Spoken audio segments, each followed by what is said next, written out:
ایک مرتبہ میں گیا تھا ایک ادارے کے پاس، تو اس نے سب سے پہلے سوال مجھ سے یہی کیا کہ آپ کتنا بزنس لاؤ گے، تو وہ کتنا ایک ماسٹر ڈگری ہولڈر کے لیے کتنا تکلیف دہ ہوگا۔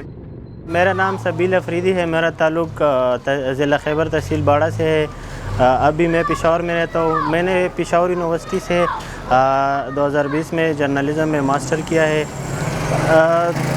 رکشے سے جرنلزم تک کا سفر ایسا ہے کہ بچپن سے ہی مجھے سبق پڑھنے کا بہت شوق تھا، لیکن وہاں پہ حالات ایسے کہ ایک طرف تو حالات خراب تھے، دوسری طرف اگر دیکھا جائے تو وہاں پہ نہ اسکول ہے، نہ کالجز ہے، نہ یونیورسٹیاں ہے، تو ایسے ماحول میں تعلیم حاصل کرنا بہت مشکل ہو جاتا ہے۔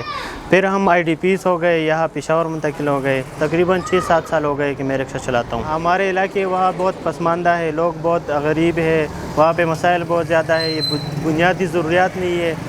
تو میں نے سوچا کہ میں کیا کروں ایسا کہ جس کی وجہ سے میں اپنے علاقے کے لوگوں کی خدمت کروں، تو اسی وجہ سے میرا جرنلزم کے ساتھ شوق پیدا ہوا اور میں نے جرنلزم چوز کیا تاکہ میں اپنے لوگوں اور اپنے علاقے کی خدمت کروں۔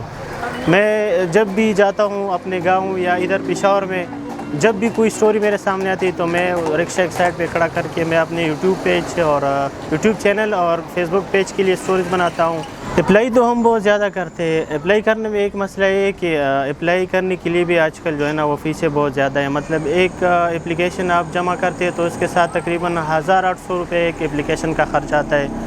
میں کئی دفعہ گیا ہوں، لیکن وہاں سے جو ہے نا یہی ایک بات آتا ہے کہ ہمیں بندے کی ضرورت نہیں ہے، کیونکہ حالات ایسے ہیں کہ بہت خراب ہے، وہ تنخواہ بھی نہیں دیتے۔ ہمارا فیلڈ ایسا ہے کہ اس پہ جو ہے نا آپ سے جتنا زیادہ ایکسپیرینس ہو اتنا اچھا ہوتا ہے، لیکن جب آپ کو ایکسپیرینس کا موقع نہیں دیا جاتا ہے تو آپ کہاں جائیں گے۔